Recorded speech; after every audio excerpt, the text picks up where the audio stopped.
Hello all, Shadwell here, ready to talk about the next film in my collection, The Legend of Bigfoot from 1975. It's the 47th film in the 50 Drive-In Movie Classics collection. It's directed by Harry Weiner and stars Ivan and Peggy Marks. Oh boy, I don't know how this review is going to go because there's not a whole lot to report about this film because it's a documentary and not even a documentary really, as it's more a couple's vacation reel with Bigfoot themed talk over it. This film is not the first documentary about Bigfoot, and it certainly isn't going to be the last. It isn't the best, and I'm certain it isn't the worst. What is certain, though, is that it is a Bigfoot documentary, although it plays out, like I've already said, like someone's vacation footage with Bigfoot-themed content spoken over it. As other than a few scenes with alleged footage of the creature, you could watch this movie without the audio on and just think it's someone's camping footage from a trip they took up north. It all centers on a guy named Ivan Marks who spends the first 7 minutes of the film giving his qualifications before Bigfoot even comes up in conversation, as Ivan, who is the sole narrator of the voiceless footage, talks of a man who tries to convince him once upon a time that Bigfoot killed his cows. And Ivan soon becomes obsessed with finding Bigfoot himself, which he does get alleged footage of at the 26-minute mark, leaving me to wonder what the fuck the next 50 minutes are going to be if Ivan's already shot his Bigfoot wad.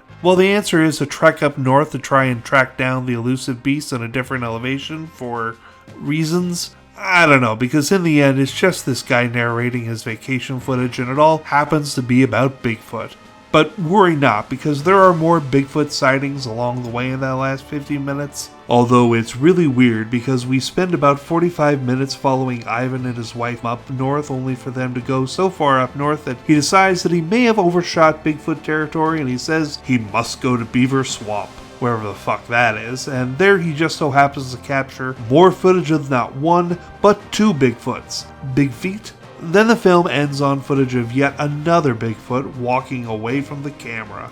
This documentary has a lot of film tearing and other artifacts that show it was played hard over the years, which helps documentaries feel more legit, but it has to work really hard to carry all the way because it is the only thing that feels legit about this documentary. I'm giving The Legend of Bigfoot a D- because it wasn't any good, but it received the MST3K treatment from me and my husband, and at that, it excelled. Tomorrow we watch the Die Hard series of films and begin with the original Die Hard. See y'all then.